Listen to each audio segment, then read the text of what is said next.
You know, if I could only play one game series for the rest of my life, it would probably be the Simple 2000 series for the PS2. Spanning hundreds of games, these budget titles have an incredible amount of variety and have spawned some popular properties that are still going on to this day, like Earth Defense Force and Onichamara. There's a lot of hidden gems amongst the Simple 2000 series games, and today I'm going to take a look at one that I've been itching to play through for quite a while, Simple 2000 series Volume 87, the Sen Musum.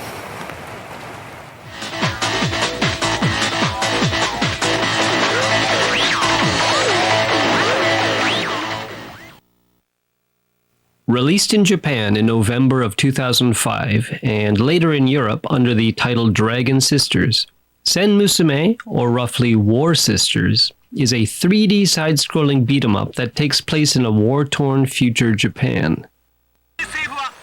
Through emergency broadcasts, we learn that the Japanese Empire has been attacked by a mysterious foreign army consisting of mechanized soldiers. These robots have already taken the lives of over 100,000 people, and the Empire is unable to muster the might to fight these nefarious foes. That is, until two metal coffins are unearthed at the construction site of the imperial capital containing two female guardians. These girls are named Kiku and Hana, the two playable characters you can choose from. Kiku, the younger sister, is more efficient with kicks, whereas Hana is skilled in punches. So, you choose your preferred sister and set out to take down this invading menace. Gameplay consists of moving through the quasi-3D environments while defeating waves of enemy robots with various attacks. I used Kiku, so most of my fighting focused on kicks, but you can combo together punches, kicks, and jumps to execute special attacks. As you defeat enemies, you will collect red orbs called skeleton souls, which act as experience points. After finishing a level, you will get the option to upgrade various parts of your character like health, strength, speed, and so on. With each upgrade, the cost will rise, so you have to choose wisely how you spend your souls. Although, as I'll show later, there are areas where you can collect thousands of souls quickly. There's also a combo tree that you can spend skeleton souls on to enhance your combos. Some special attacks also use ammo, which is shown under your health bar. This ammo is infinite, but has to be reloaded after you've gone through a clip. Activating these special moves outputs a lot more damage, although to be honest, once I found this particular combo, triangle, triangle, circle, I basically stuck with it for the rest of the game, as it's great for dealing with crowd control. And crowd control is going to be very necessary, as this game is relentless in the waves of enemies that they send after you. Moving through the stages, you will trigger areas where enemies spawn in, and you can quickly become overwhelmed if you're not careful. They're also quite the damage sponges, so don't expect to destroy them just with one or two hits. Enemies can interrupt your attacks, but luckily, the War Sisters can use a sort of counter move by pressing circle, which, if timed correctly, will deflect an enemy attack and send out an energy burst, using up one bullet each time. You can also use a powerful move that will damage all enemies on screen when you press R3, but this takes away a portion of your health, so use it sparingly, as this game doesn't have traditional item pickups. On occasion, you'll get green orbs that come out of destroyed enemies. These will heal you, but are rare enough that you can't really rely on them if you're close to death. Luckily, the enemy AI isn't too aggressive, at least early on, so many will slowly walk towards you or just stand around if they're not being directly attacked. The enemies have some variety, like axe-wielding soldiers, ones that have firearms that will shoot at you from across the screen, which also have a flying variant, ones that brandish flamethrowers, and these guys who will self-destruct if you stay too close to them. There's also some less humanoid ones, like the giant hammer enemies that fill up the screen when close to the camera, and these ones that look like they would fit in perfectly as some kind of enemy type from Final Fantasy VII. Some of these are actually recycled bosses from the first couple stages. The bosses in general range from not too much of a challenge to frustratingly unfair, but not impossible. I think part of this has to do with the controls. They're responsive enough, but aren't great for escaping sudden AoE attacks, especially when you're not even sure where your character is on screen. I found using the D-pad instead of the analog stick helped give more precision to the general combat, making things a bit easier. But because the player can't control the camera, there were times where I found myself lost behind a wall of enemies at the far back of the stage. There's also bosses like this, laser cannons that spin around the room on a ring in various attack formations. You can hide behind the box for cover, although there were times where I had no idea where to hide. But the real problem was not knowing how many of these cannons there were. Each one had its own health bar, and when I thought I had gotten most destroyed, what seemed like a new set would spin onto the screen.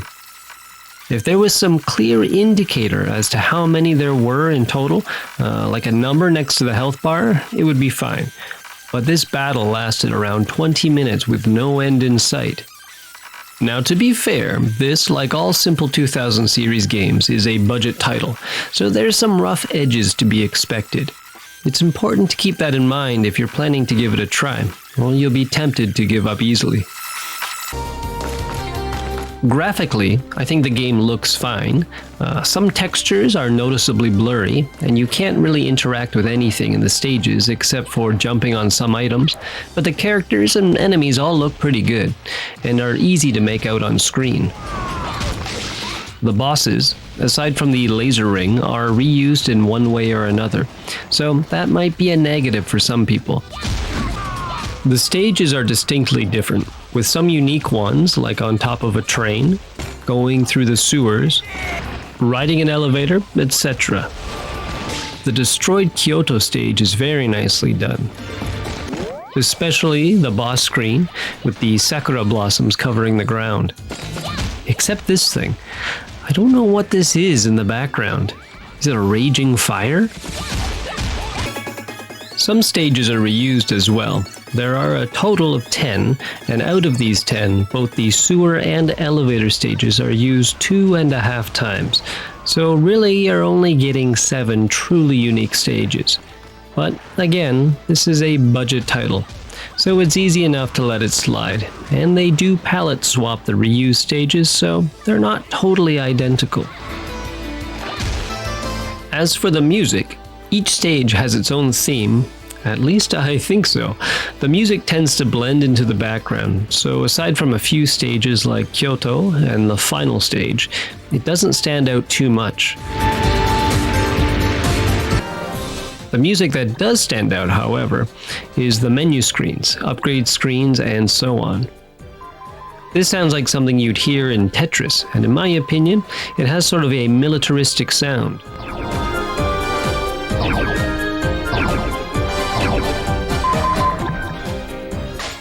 The difficulty can be challenging, as I mentioned before, but luckily, the skeleton souls are plenty, and this is helped by occasional bonus levels. These take place in a strange, surreal world with a glowing white ball in the middle. As you attack the ball, red orbs will pour out, and then it's just a matter of quickly running around and collecting them. But just a heads up, the orbs will disappear quickly, so I recommend knocking out a few, collecting them, then going back for more, and so on. Doing this will net you thousands of souls, which can go towards those bigger upgrades. Now, generally, these extra souls will help keep you leveled up enough in the game to not be completely outgunned. That is, until you reach level 9. From levels 1 through 8, things get steadily tough, but not so much it feels impossible. But once you start level 9, oh boy. This stage starts off with another elevator area, on which you're bombarded by much more aggressive versions of enemies than before. There's a lot of robots and very little space, so really you have to watch your back or your combos will continually be interrupted and you'll have a hard time reloading. After you scrape by there, and hopefully get a couple random green orbs to heal, it's off to the next elevator where you face off with a boss. Once again, this is a very small space, so you have to figure out a new strategy quickly. Then, the next elevator brings you to another boss, and then another after that. Turns out this is a mini boss rush where you face off against 3 recycled bosses in a row after the mob attack that starts it off. Some of them have, let's say, less than fair hitboxes for some of their attacks. For example, this move here, where the boss suddenly spins around and chomps down on you. As you can see in slow motion, it sucked me in from far away. I had no chance to dodge. These bosses were annoying, but not such a big deal in the larger stages where you had room to maneuver. But on this tiny elevator, it's a one-way ticket to Frustrationville. If you have the patience to get through all this, then you're rewarded not with the end of the stage, but a long series of hallways filled once again with extra aggressive enemies. You still don't get a full refill of health or anything like that. You're at the mercy of random green orbs, and the ones on the elevator quickly fall below as the elevator ascends. So you really have to watch yourself through all of this, especially with the gunners who are very dangerous and can hit you from across the room or even off screen. You'll want to either take them out first or set yourself up in a situation where you're safely out of line of fire, or that precious health will drain before you know it. But at least the game had the decency of not making me fight another boss at the end of this. The whole thing took me just under 30 minutes because of how careful I had to be not to lose health.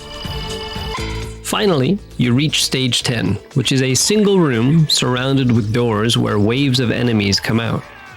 This is more of the same as the elevator, as the space is very limited and it can be hard to tell exactly where you're stepping, so be careful not to get stuck on the edges. After clearing these multiple waves, it's time to face the final boss. I was going to keep her image a secret, but she's front and center right on the box, so I guess there's not much to hide. At first, she was destroying me with her sword attacks, coupled with teleportation. This is very fast and can catch you in a looping stab animation. She also has a flame strike that crosses the room. After some trial, error, and deaths, I found it best to run around the edge of the arena, as she tends to stick in the middle area more, and this also seems to not trigger her teleportation. Once she launches into her flame attack, she's immobile for a moment, enough time to slide in, get in an attack or two, then slide away. If she does come at you with her multi-strike sword attack, immediately use your slide dodge to go to the side, and press circle repeatedly to counter any hits that might connect, hopefully preventing her from catching you in a series of strikes, which would cost you a lot of health that you don't have to spare. After you clear her first stage, then it's on to round 2. Here, she sends beams of fire down from the ceiling, and you have to do your best to keep moving or else they will hit you for sure, but the space is limited. Then she appears in the middle and shoots rapidly with her, prosthetic member. This is really hard to avoid. The speed at which she turns around to shoot you is almost unavoidable, and by this time you're more than likely to be down to a sliver of health. I find it best to keep close behind her, hit a few times, then prepare for her to turn around again. This sort of difficulty is getting down to the old NES days with things like Ninja Gaiden's final bosses. It's an absolute endeavor to get through to this point with enough life left to take more hits from her. This really does shift from a game where you can sort of have fun and button mash for the first 8 levels, to a game where you have to learn patterns and figure out strategies if you want to have a chance to finish it. This was all very frustrating and seemed impossible, but after I had finished it, it did give me that familiar sense from back in the day, struggling through older 8-bit titles, pushing through their brutal bosses and stages, and finally coming out the victor after such hard work. It's a feeling you don't get so often with newer titles, so in a way, it's almost a positive thing. If you can survive it, that is. Now, this game does have a two-player option, which helps things go a bit smoother, as it can distract and split up the large groups of enemies, taking the pressure off each player. Otherwise, not too much is different. However, I beat the game the first time doing single player, so when it came time to try out the two-player mode, Kiku was very powered up, and Hana was still at starting levels, so the girls don't automatically level up together. There's another mode as well, a challenge run, where the player must complete certain tasks as they go through the stages, like defeat a pre-decided amount of enemies in a time limit, or use a specific type of attack, and so on. This is best suited for someone who has already gone through the main story mode and gotten a feel for the regular combat.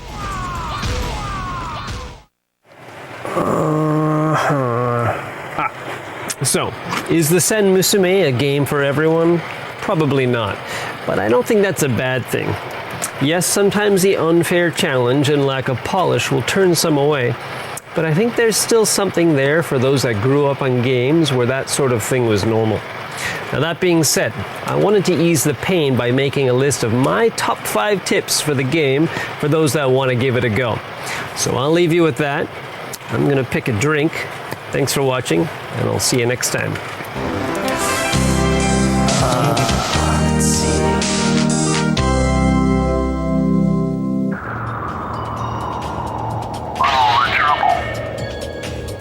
The AI isn't so strong in this game, so it's easy enough to herd the enemies around to buy yourself a bit more space or time. If you're being overwhelmed, I recommend backtracking in the levels, as not all the enemies will follow. There might even be cases where it seems like the game won't let you go back, but after a bit of fighting, the game will unlock the screen and let you roam freely. Especially using narrow hallways or bridges will help a lot. There's no reason to take them all on at once.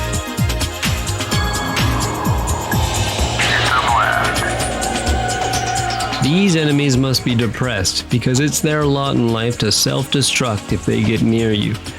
You can use this to your advantage, however, since this AoE attack actually hurts the other enemies as well. If I see these guys show up, I will gather the other enemies nearby, lead them towards the Master Exploder, trigger him, then take off just before he explodes. If it doesn't outright kill the other enemies, it can at least dish out some damage to make your life a little easier.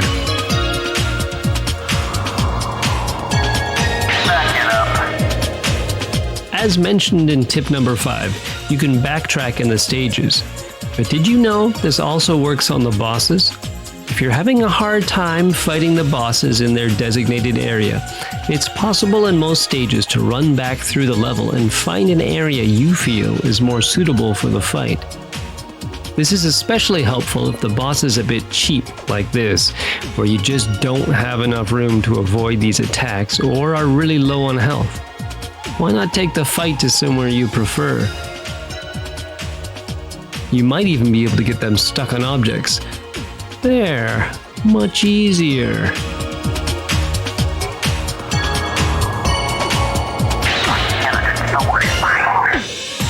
The skeleton souls are your key to getting more powerful, so whenever possible, collect all that you see. The nice thing is, in this game, even if you die, you keep the souls you picked up during that round. So, if you feel like a run is going very poorly, instead of resetting, keep fighting until you die and make it your goal to just collect souls. Even if it's not very many, this will build up bit by bit and help you out in the long run. So all those deaths aren't for nothing.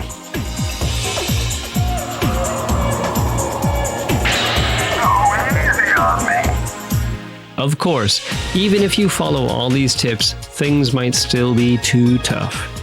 Don't take it to heart, and just remember that there are difficulty settings, including an easy mode. But the real great thing about this is that you can change it at any time between levels. So, let's say you got through a level on normal mode, got to the boss, and just can't defeat it. You can set it to easy, go through the level, beat the boss, then set it back to normal before starting the next level. The game is quite forgiving in that way, so don't be afraid to cut yourself a break. After all, games should be fun and nothing to get too angry over. So, with these tips, get to it, War Sisters, and protect the future of the Japan Empire.